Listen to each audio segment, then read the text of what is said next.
Aunty, लगता है आपकी तबीयत ठीक नहीं है। मेरी बेटी स्नेहा ने दौड़कर हमारे पड़ोस वाले घर की मिसेस चौधरी को गिरने से बचाने के लिए पकड़ते हुए कहा। वे अस्वस्थ सी लग रही थी और शायद सिर चकराने के कारण वे असंतुलित होकर गिरने वाली थी। मिसेस चौधरी कुछ बोलती इससे पहले ही बेटी ने कहा, आंटी, आपको तो तेज बुखार है। चौधरी अंकल कहाँ है? चलिए हम आपको अस्पताल ले जाकर डॉक्टर को दिखाते हैं। मिसेस चौधरी कुछ बोल ना सकी। उन्होंने अपने घर की ओर इशारा किया। इतने में ही चौधरी जी स्नेहा की आवाज सुनते ही अपने घर से तेजी से दौड़ते हुए आए।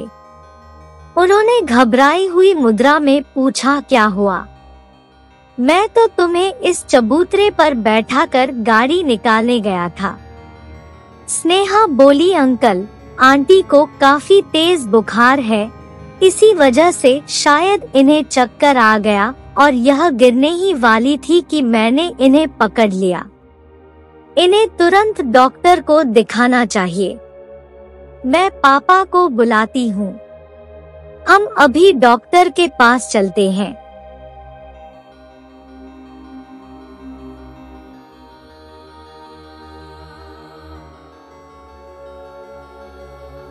स्नेहा ने आवाज देकर मुझे बुलाया। बाहर आने पर मैं सारी स्थिति की जानकारी हुई। मैंने स्नेहा से हमारे अपने घर से पानी की बोतल, गिलास, ग्लूकोज लाकर मिसेस चौधरी को पिलाने को कहा। मैंने चौधरी जी से कहा, जब तक पानी लेकर आती है और मैं गाड़ी निकालता हूँ तब तक आप भाभी जी का ध्यान रखिए। मैंने गाड़ी निकाली। चौधरी जी और स्नेहा मिसेस चौधरी को बीच में बैठाकर सहारा देते हुए पीछे वाली सीट पर बैठे। हम चारों गाड़ी से अस्पताल के आपातकालीन विभाग में पहुंचे। डॉक्टर ने मिसेस चौधरी का चेकअप किया और उन्हें स्वास्थ्य संबंधी कब और क्या समस्या है, इसकी जानकारी दी। इसके पश्चात उनके उपचार में उनको कुछ इंजेक्शन देकर इंट्रावेनस ग्लूकोज देने के लिए बोतल चढ़ाने की प्रक्रिया शुरू कर दी गई। डॉक्टर के अनुसार मिसेस चौधरी को डिहाइड्रेशन हो गया था, इसलिए रिहाइड्रेट करने के लिए चिकित्सीय देखरेख में उन्हें अस्पताल में रोकना अनिवार्य था। डॉक्टर के अनुसार उन्हें पहले ही आ जाना चाहिए था, कभी कभी देरी होना घातक हो जाता है। डॉक्टर ने उन्हें आपातकालीन विभाग से वार्ड में भेजने के साथ ही आवश्यक दवाइयां लेकर आने को कहा। मैंने चौधरी जी और स्नेहा को उनके साथ वार्ड में चलने को कहा और स्वयं दवाइयां लेने के लिए मेडिकल स्टोर चला गया। डॉक्टर के द्वारा लिखी गई सभी दवाइयां मैं मेडिकल स्टोर से लेकर आ गया। स्नेहा मिसेस चौधरी के बेड के पास स्टूल पर बैठ गई। स्टाफ नर्स ने इशारे से मरीज के पास सिर्फ एक व्यक्ति को छोड़कर बाकी लोगों को बाहर जाकर बैठने को कहा ताकि वार्ड में भीड़ भाड़ न हो। चौधरी साहब हमारे पड़ोसी थे। उनको और उनकी पत्नी को अपनी अमीरी पर बड़ा ही गर्व था। हमारे साथ वाले परिवारों से वे बातचीत करने में अपना अपमान समझते थे। बातचीत और व्यवहार से प्रायः वे लोग यही प्रदर्शित करते थे कि उनके पास सब कुछ है और उन्हें कभी भी किसी की मदद की आवश्यकता ही नहीं पड़ेगी। वे पैसा फेंको तमाशा देखो वाले सिद्धांत को मानने वाले व्यक्ति थे। मिसेस चौधरी भी गली में अपनी चर्चा के दौरान कहती थी कि इस गली में हमारे पतिदेव की सैलरी के बराबर किसी की भी सैलरी नहीं है। गांव में भी हमारे पास जितनी प्रॉपर्टी है उतनी प्रॉपर्टी हमारी इस गली में तो क्या पूरे मोहल्ले में भी किसी के पास नहीं होगी। उनके अनुसार उनके स्टैंडर्ड के हिसाब से यह गली है ही नहीं है। वे बताती हम तो बड़ी वाली गाड़ी लेने को है, लेकिन यहाँ गलियाँ इतनी पतली है कि गाड़ी इन गलियों में कैसे निकलेगी, इसलिए वे ही नहीं रहे हैं। वे तो जब बोलना शुरू करती तो ऐसा लगता था कि उन्हें केवल बोलना ही है। बोलते समय ज्यादा सोच विचार में भी अपना वक्त बर्बाद नहीं करती थी।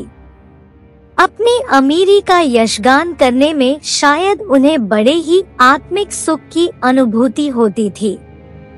एक बार वे अपने शाही खर्च का बखान करते हुए बता रही थी कि हमारा बेटा एक महीने में 3000 रुपए से ज्यादा के तो कोल्ड ड्रिंक ही पी जाता है। तब स्नेहा ने उनसे कहा था, आंटी 10 रुपया प्रति बोतल के हिसाब से 3000 की 300 बोतलें हुई। एक महीने में 30 दिन होते हैं। इस हिसाब से एक दिन में 10 बोतलें उसके हिस्से में आती हैं। अब आपका बेटा एक दिन में ये 10 बोतलें कैसे पीता है? 24 घंटे में कितने घंटे सोता है? कितने घंटे जागता है? 10 बोतल रोज खत्म करने के लिए उसने अपना क्या रूटीन तय किया हुआ है? अगर वह इतना कोल्ड ड्रिंक पी लेता है तो यह उसके स्वास्थ्य के लिए भी यह बहुत ही नुकसानदायक है। योग गुरु स्वामी रामदेव जी तो कहते हैं कि ठंडा मतलब टॉयलेट क्लीनर। मिसेस चौधरी ने झूठ पकड़े पर भी झेंपना तो सीखा ही नहीं था। ऐसे मौकों पर भी मुस्कुराते हुए अपने घर के अंदर घुस जाती थी।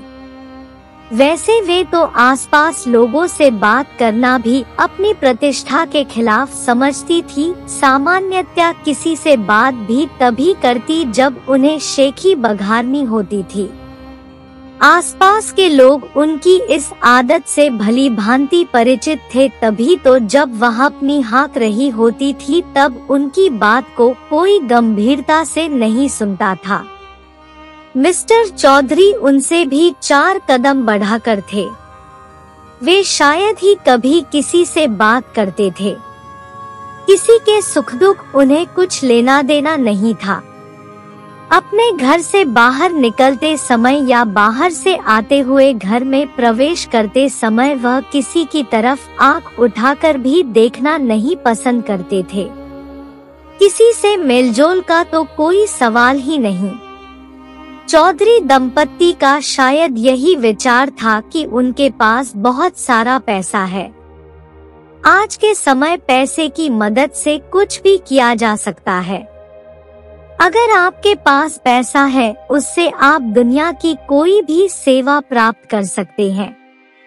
सीधा सा सिद्धांत है कि पैसा फेंको तमाशा देखो। शायद इसीलिए वे किसी से कोई संबंध नहीं रखना चाहते थे। उनका ऐसा मानना था कि लोग अमीरों से संबंध अपने लाभ के लिए ही बनाते हैं।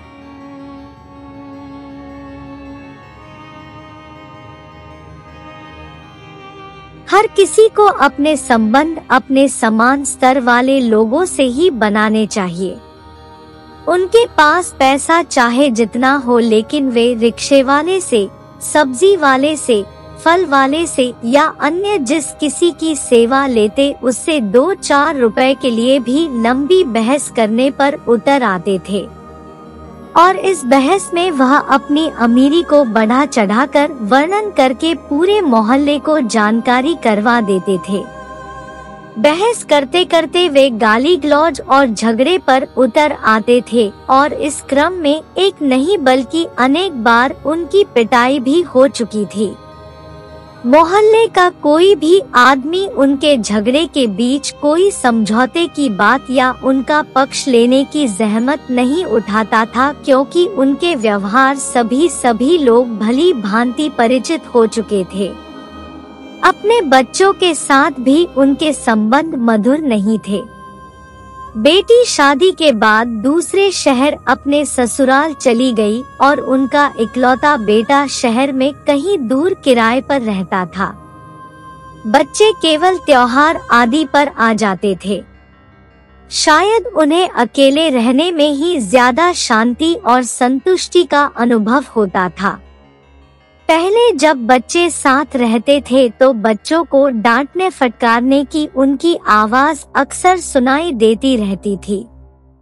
बच्चों के जाने के बाद उनके घर पर काम करने के लिए जो बाई आती थी, उसके काम में मीन मेख निकालना उनकी आदत थी। अक्सर वे उसे डांटने के बहाने ही तो अपनी अमीरी का यशगान करके संतुष्टि का अनुभव करते थे, क्योंकि लोगों से उनकी बातचीत न के बराबर होती थी और आसपास के लोगों को उन्हें अपनी यशगाथा गाने का सामान्यतः अवसर ही प्राप्त नहीं होता था।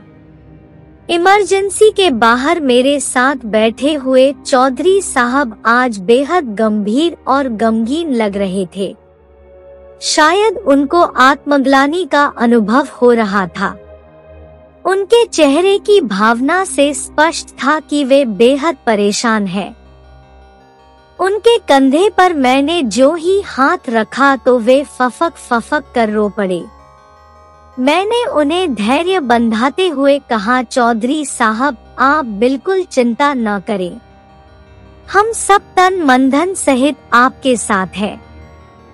आपको किसी भी प्रकार की चिंता करने की आवश्यकता नहीं है।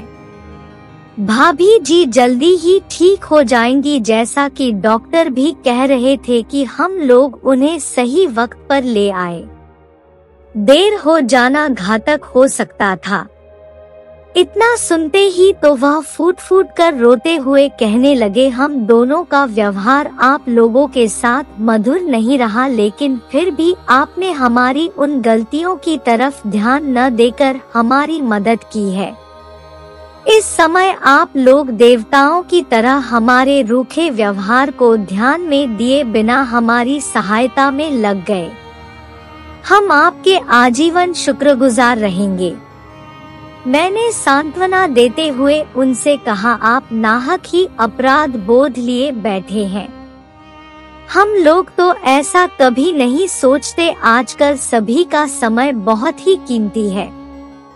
हर आदमी अपने काम में व्यस्त है। आखिर हम एक दूसरे के पड़ोसी हैं। हमारा आपका सबसे निकट का संबंध है। हमारे पड़ोसी एक दूसरे के सुख दुख में जितनी जल्दी भागीदारी निभा सकते हैं, इतना जल्दी कोई दूसरा नहीं निभा सकता। हमारा या आपका कोई निकट संबंधी जब जानेगा तभी तो आ पाएगा, और जानने के बाद भी उसे हमारे पास कितना समय लगेगा यह भी परिस्थितियों पर ही निर्भर करता है। आज हमारी समझ में आ चुका है कि आदमी का काम आदमी से ही होता है। अगर इस समय आप लोगों ने मदद न की होती तो मैं अकेले इसे कैसे लाता, और अगर देर हो जाती तो न जाने क्या हो जाता। इंसान की जान अमूल्य होती है, इसकी पैसे से तुलना नहीं की जा सकती है। मानवीय मूल्यों की कभी भी पैसे से तुलना नहीं की जा सकती। चौधरी जी के मन से पश्चाताप की ज्वाला शांत नहीं हो रही थी। मैंने उन्हें इस विषय से पूरी तरह निश्चिंत और शांतिपूर्वक धैर्य धारण कर पूरा ध्यान भाभी जी के स्वास्थ्य की ओर लगाने के लिए कहा। जब मैंने उनसे यह जानने की कोशिश की कि इतनी गंभीर समस्या अचानक तो नहीं आ सकती, तबीयत कई दिनों से खराब रही होगी, तब उन्होंने बताया कि पिछले एक हफ्ते से इसने काम वाली बाई को डांट कर भगा दिया। तबीयत खराब होने के बावजूद यह काम करती रही। मेरे पास भी इसे डॉक्टर को दिखाने का समय नहीं था। आजकल बेटे से बातचीत बंद है, इसलिए उसे भी खबर नहीं की गई। पिछले 3-4 दिन से लूज मोशन आ रहे था। कल सुबह से हल्का और बाद में बुखार तेज हो गया। शाम को भी तबीयत खराब लग रही थी, पर बहुत ज्यादा नहीं। रात में करीब 2 बजे तबीयत कुछ ज्यादा खराब होने लगी थी, लेकिन इतनी रात में ले जाना संभव नहीं लगता था। सवेरे तक जो हाल हुआ उसके हिसाब से इसे मैं अकेले कैसे लाता। स्नेहा ने जिस समय इसे पकड़ा उस समय की हालत को देखकर तो मेरे हाथ पांव ही फूल गए थे। आज मैं यह जान चुका हूँ कि सच्ची दौलत आपसी सहयोग संबंध ही है, बाकी ये धन संपत्ति सब गौण है। मैंने उन्हें अपराध बोध से पूर्णतया मुक्त कराने के उद्देश्य से कहा, आप इन सब चीजों को भूल जाएं और बीती ताही बिसारी के आगे की सुधि लेहु, क्योंकि वे क्षण जो दुख दे उन्हें भूल जाना ही श्रेयस्कर है। देखिए, वार्ड ब्याय शायद हमें बुला रहा है। चौधरी साहब मेरे साथ साथ वार्ड बॉय की ओर बढ़ चले।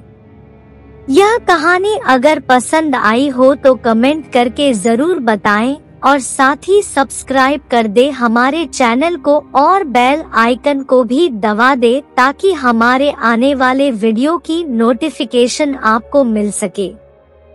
धन्यवाद।